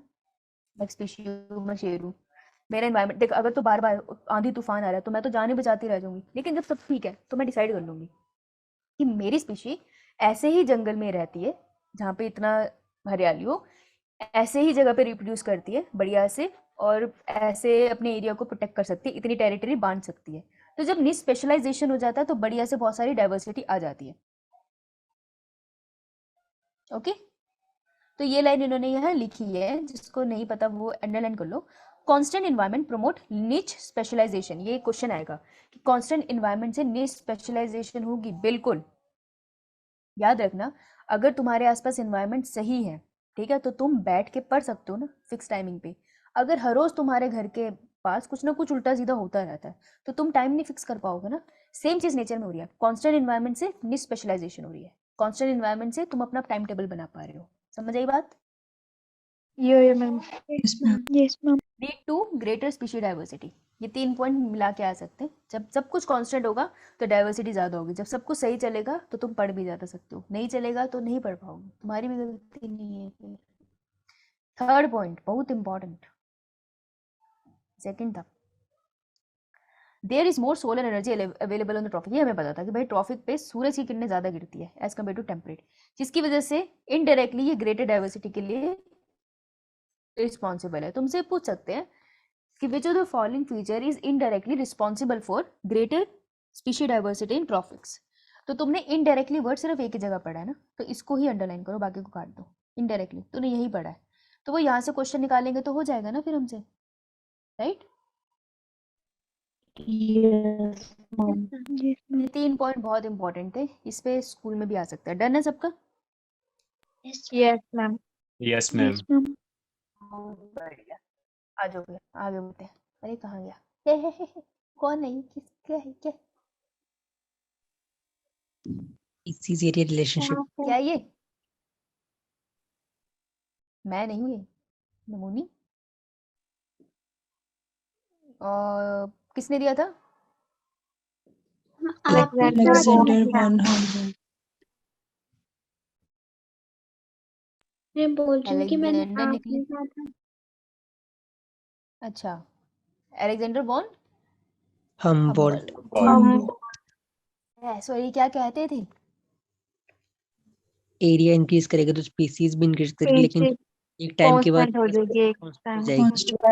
स्पीशी डाइवर्सिटी इंक्रीज करेगी। ओए, स्पीशी डाइवर्सिटी इंक्रीज करेगी, नंबर ऑफ स्पीशी की बात नहीं हो रही, डाइवर्सिटी की हो रही है। बहुत मार खाएगा तू मुझसे, पूरा बोला कर, ठीक है। तो इन्होंने जो कर्व दिया था कौन सी शेप है? ये कौन सी शेप है?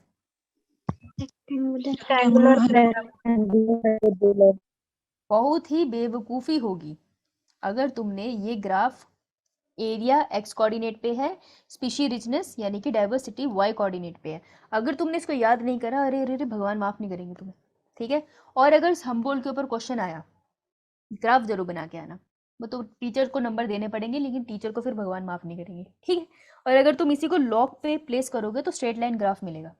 ओके, तो ये लॉग का है, देख रहे हो ना, जब भी लॉग आता है तो जी जो वैल्यू है पावर में होती है वो लॉग के सामने वाले आ जाती है, राइट। सेम फॉर्मूला है ऊपर वाला ही, बस आगे आगे लॉग लगाने, जैसे S equal to C A, तो लगा दो log S equals to log C plus क्या किया इन्होंने, जी को नीचे उतारा, जी लॉग ए, ठीक है। तो ज़्यादा परेशान नहीं होने का है, समझ आई बात, जरूरी है। आओ आओ Yes. स्पीशियल रिलेशनशिप पढ़ते हैं। Special relationship during this he expanded an extensive exploration in the world. South America, बेटा कहाँ पे स्टडी करी गई है? साउथ अमेरिकन जंगल, अमेज़न का। South America. South America. South America. Yes याद रखना। द ग्रेट जर्मन नेचुरलिस्ट थे ये एंड जोग्राफर, ठीक है, जोग्राफी भी पसंद रही इनको। Alexander von Humboldt observe that with in a region, अब इनके observation, this is the question, observe that with in a region, एक रीजन के अंदर, अच्छा, richness increase with increasing explored area, जितना एरिया एक्सप्लोर करोगे स्पीशी रिचनेस दिखती रहेगी, नई नई स्पीशी मिलती जाएगी, but only up to a limit, बस ये लाइन इंपॉर्टेंट है सबसे, कुछ लिमिट तक ही होगा ऐसे। उसके बाद in fact the relationship between species richness and area for a wide variety of taxa angiosperm plant और इन सब के केस में turn out to be rectangular hyperbola. यहीं पे बातें खत्म कर देते हैं कि कुछ लिमिट तक तुमको ऐसे दिखेगा तो तुमको ग्राफ हाइपरबोला जैसे दिखेगा, rectangular hyperbola on the logarithm scale. अब उसके बाद तुम एक्सप्लोर करोगे तो कांस्टेंट होगा, ये लाइन यहाँ लिखी नहीं है। अब वो कह रहा है इसको लॉग पे प्लॉट करो, लॉग पे प्लॉट करोगे तो तुमको रिलेशनशिप एक स्ट्रेट लाइन दिखेगा।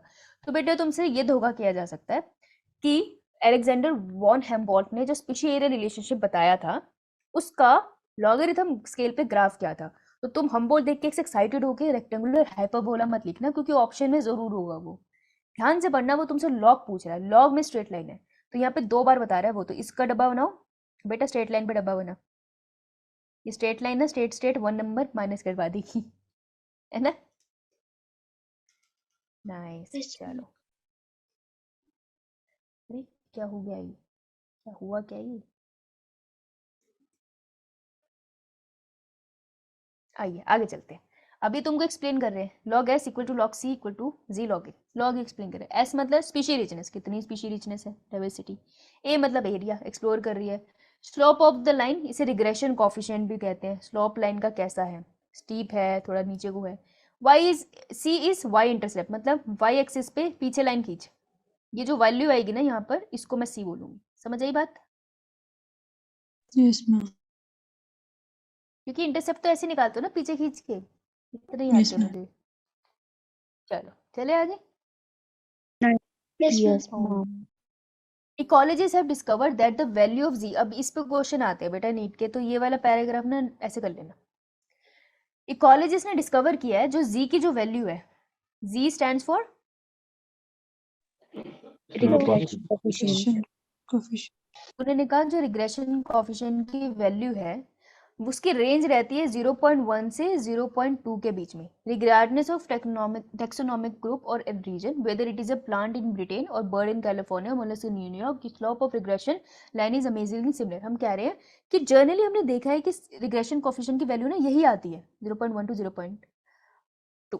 ठीक है, पहले तो ये याद कर लेना। But if you analyse the species area relationship among very large area, देखो तो ये कहना क्या चाहते हैं कि इन स्मॉल एरिया, अगर स्मॉल एरिया डिस्कवर करोगे तो केस 1 है। स्मॉल एरिया में स्टडी कर रहे हो तो तुमको रिग्रेशन कोफिशिएंट ऐसे दिखेगा 0.1 टू 0.2। ठीक है। सेकंड केस क्या है? सेकंड केस है, बना लो इसे, अगर एक्सप्लोर कर रहे हो लार्ज एरिया, एरिया एक्सप्लोर अब लार्ज हो गया, बहुत ज़्यादा बड़ा एरिया है, तो जी की वैल्यू कैसे दिखती है अब देखते हैं। If you analyse the species area relationship among very large area like entire continent, पूरा कॉन्टिनेंट उठा लो, इंडिया भी उठा लो, चाइना भी उठा लो, पूरा एशिया का कॉन्टिनेंट उठा लिया, you will find that the slope of line to be much steeper. तो तुमको वैल्यू सबसे पहले तो ये बहुत स्टीप दिखेगा। स्टीप मतलब चढ़ी हुई कढ़ाई, खड़ाई कहते हैं ऐसे, मतलब चढ़ाई एकदम खड़ी हुई होती है, जो पहाड़ बिल्कुल सीधे होते हैं वो, तो ये ज़्यादा स्टीपर होगा। और z की वैल्यू कहाँ पे लाई करेगी? लगभग 0.6 टू 1.2 वैल्यू बढ़ गई। वैल्यू Yes, बढ़ी। ma'am. Yes, ma'am. और frugivorous fruit eating birds, frugivorous होते हैं जो फ्रूट्स खाते हैं, and mammals in the tropical forest of different continent the slope is found to be 1.15। अब इन्होंने एक एग्जाम्पल भी दिया, अभी मैं से कंपेयर कराऊंगी, डोंट वरी, एग्जाम्पल इंपॉर्टेंट है। एग्जाम्पल क्या दिया इन्होंने कि जो फ्रूगीवोरस बर्ड्स होते हैं और मैमल्स होते हैं जो फ्रूट खाते हैं ट्रॉफिक्स पे, तो ट्रॉफिक वाले बर्ड एंड मैमल एक साथ लिखा है इन्होंने। ठीक है, इनकी वैल्यू क्या आई है जी की? 1.15। मुझे बताओ जो लाइन होगी वो स्टीप होगी या नहीं? Yes, ma'am. Yes. Yes, ma'am. एक तो बहुत स्टीप होगी, ठीक है। दूसरी डाइवर्सिटी ज्यादा होगी या कम? बेटा मोर डाइवर्सिटी, मोर डाइवर्सिटी। अब तुम बोलोगे मैम ऐसा क्यों, ज़्यादा लंबा आप एरिया डिस्कवर कर रहे हो तो ऐसा क्यों? देखो मैं छोटा एरिया भी डिस्कवर कर रही हूँ, तो जितना मैं कम एरिया भी एक्सप्लोर करूँ डाइवर्सिटी ज़्यादा दिख रही है, ज़्यादा मैं जाऊँगी तो फिर ऑब्वियसली डाइवर्सिटी मतलब रिपीट होती जाएगी। लेकिन अब तुम बहुत बड़े कॉन्टिनेंट में चला गया, जब तुम बहुत बड़े कॉन्टिनेंट में जाओगे ना तो वहाँ पर रिसोर्सेज भी तो बहुत ज़्यादा होंगे ना, तो जब तुम बहुत बड़ा कॉन्टिनेंट डिस्कवर करते हो ना उस टाइम पे स्पीशी डाइवर्सिटी और बढ़ जाती है। ठीक है, तो इतना बड़ा ये ग्राफ बना के नहीं दिखाते, पर ये 2 पॉइंट्स तुमको याद रखने पड़ेंगे। समझ आई बात? Yes. Yes, ma'am. Yes, ma'am. तो तुमको याद क्या रखना है? याद क्या रखना है कि पहले तो हम्बोल्ट की ये line, that with in a region species richness increases with increasing explored area but up to a certain limit, कुछ लिमिट तक होगा। फिर 2 तुम्हें एग्जांपल याद रखनी है कि ट्रॉफिक में जब ऑब्जर्व किया था ज़्यादा स्टीपर ग्राफ आया था, तो जब भी ये वैल्यू ज़्यादा आएगी ना तो जो लाइन होगी z की वो स्टीप होगी एंड स्पीशी डाइवर्सिटी मोर होगी। ये 2 पॉइंट याद रखने हैं। ठीक है, Yes, ma'am. ओके। आइए, the importance of species diversity to the ecosystem. अरे यार कोई इकोसिस्टम है, ठीक है, पूरे एशिया में बहुत ज़्यादा स्पीशी डाइवर्सिटी है, क्या महत्व है इस डाइवर्सिटी का हमारे लिए? Does the number of species in a community really matter to the functioning of the ecosystem? इस बात से फ़र्क पड़ता है कि हमारे पास बहुत सारी वैरायटी है मधुमक्खी की, हमें कोई फ़र्क पड़ता है? This is a question for which ecologist have not been able to give a definite answer. इसका एग्जैक्ट आंसर नहीं है हमारे पास, पर हमने ये देखा है कि जब भी स्पीशी डाइवर्सिटी कम होती है ना तो इकोसिस्टम खराब होने लगता है। तो 2 साइंटिस्ट का नाम पढ़े थे हमने, याद है तुम्हें? एक था स्केरी क्रो से याद किया था और एक प्लेन से याद किया था। Yes, ma'am. Yes, ma'am. David Tillman. क्या नाम था? David And Tillman. Rivett Popper hypothesis, right? Good. Yes, ma'am. David. Good. How many decades ecologists believe that communities with more species generally tend to be more stable than those with less species? अब देखो इस line को कर सकते हैं. Ecologist अभी भी करते हैं कि जहाँ डाइवर्सिटी ज़्यादा वहाँ स्टेबिलिटी ज़्यादा. मैं इसको ऐसे भी लिख सकती हूँ नीचे, डाइवर्सिटी स्पीशीज डाइवर्सिटी ऐसे लिख लूँ, स्पीशीज डाइवर्सिटी मोर तो स्टेबिलिटी ऑफ इकोसिस्टम मोर. ठीक है, तो ये पूरी लाइन को मैंने ब्रीफ कर लिया. Now what exactly stability. अब स्टेबिलिटी का मतलब क्या है? अब देखो ये बहुत अच्छा एक्सप्लेन कर रहे हैं स्टेबल कम्युनिटी का मतलब क्या होता है, जो मैंने तुम्हें पहले भी एक बार बताया था. रेजिलिएंट और बताया था रेजिस्टेंस और रेजिलियंस में फर्क क्या होता है? क्या फर्क होता है? रेजिस्टेंस रोकना होता है और रेजिलेंट किसी को हील करना. नुकसान होने के बाद हील करना. शाबाश, very good. Stable community should not show much variation in productivity from year to year. पहली चीज, जो भी उसकी प्रोडक्टिविटी है ना एक फॉरेस्ट की, हर साल लगभग सेम रहे. अगर वो 100 टिम्बर के ट्री दे सकता है तो हर साल एटलीस्ट 100 तो दे. ऐसा तो ना किसी साल 50 दे रहा है, किसी साल 10 दे पा रहा है. तो प्रोडक्टिविटी बढ़िया होनी चाहिए. It must be either resistant और resilient to the occasional disturbances, natural या मैनमेड. अगर इंसान ने कोई गड़बड़ करी है या फिर सुनामी वुनामी आ गई है तो वो उसको या तो अपने ऊपर इफेक्ट ना ज़्यादा डालने दे या फिर उससे हील कर जाए. And it must also be resistant to invasion of alien species. Alien species को अपने अंदर ग्रो ना करने दे, ऐसी कम्युनिटी होनी चाहिए. जब कम्युनिटी ऐसी होती है हम कहते हैं कि वो स्टेबल है. ये 3 पॉइंट थे ना स्टेबल कम्युनिटी के साथ, Yes, ma'am. हमने करे थे ना नोट्स में, तो याद रखना ये. We don't know how these attributes are linked to species richness in a community. हमें ये तो नहीं पता कि कैसे स्पीशी डाइवर्सिटी के साथ इनका रिलेशनशिप है, पर हमें पता है कि है. तो David Tilman long term ecosystem experiment using outdoor plots provide some tentative answer. तो डेविड टिलमेंट ने थोड़ा सा हमें मदद किया है समझने में. डेविड टिलमेंट को अंडरलाइन कर लूं. देखो आप बाकी सब छोड़े से जो अंडरलाइन किया वही करना है. तो Tilman found that plots with more species showed less year to year variation in total biomass. बस ये याद रखना तुम्हें कि डेविड टिलमेंट ने जब पढ़ाई करी तो उन्होंने देखा कि जोन सा प्लॉट था, एक खेत समझ लो, कि जिस खेत में वैरायटी ज़्यादा थी स्पीशी की, मान लो वहाँ पे उसने different type of plant species उगा रखी थी, जहाँ पर स्पीशी ज़्यादा थी वहाँ पर उसने देखा less year to year variation था बायोमास प्रोडक्शन में. ठीक है, तो उसने देखा कि उन प्लॉट्स में प्रोडक्शन में बढ़िया चल रही थी बिना वेरिएशन के. समझ आई ये बात? Yes, ma'am. It Yes. Show that increase diversity ma'am. Contribute to higher production. ठीक है, तो ऐसी लाइन को मैं नीचे लिख सकती हूँ ना, increase diversity means less year to year variation. इसका अगला मतलब क्या है? High productivity. पूरी लाइन का ऐसा बना सकती हूँ मैं, गलत तो नहीं होगा?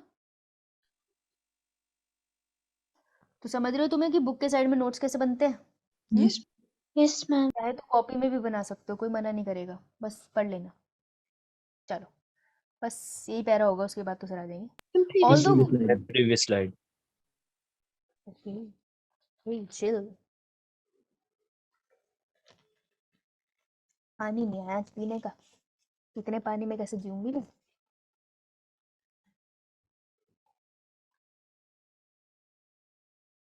इसके बाद एक बहुत इंपॉर्टेंट क्वेश्चन है, पूछूंगी भी तुमसे. चलो, although वैसे तो we may not understand completely how species richness contribute to the well-being of an ecosystem. हमें नहीं पता कि ये 1000 करोड़ टाइप की चींटियों से इकोसिस्टम कैसे स्टेबल है. मुझे कैसे पता होगा? इतनी सी तो चींटी होती है, काट भी देती है गलत गलत जगह. We know enough to realize that rich biodiversity is not only essential for ecosystem health but imperative for the very survival of the human race on this planet. ओह क्या लाइन है, अंडरलाइन करनी पड़ेगी मुझे. हमें ये पता है कि जो रिच बायोडाइवर्सिटी है ना, रिच मतलब ये नहीं बायोडाइवर्सिटी के बाद पैसे हैं, मतलब वैरायटी है. हम कह रहे हैं कि जो रिच बायोडाइवर्सिटी है इसकी वजह से इकोसिस्टम हेल्दी है और हम इंसान भी सर्वाइव कर पा रहे हैं. तो बायोडाइवर्सिटी निकाल दो, हम भी मर जाएंगे फॉर श्योर. विश्वास है इस बात पे. ठीक है, next. At a time when we are losing species at a alarming rate. भाई सब स्पीशी तो ऐसे घूम रही है.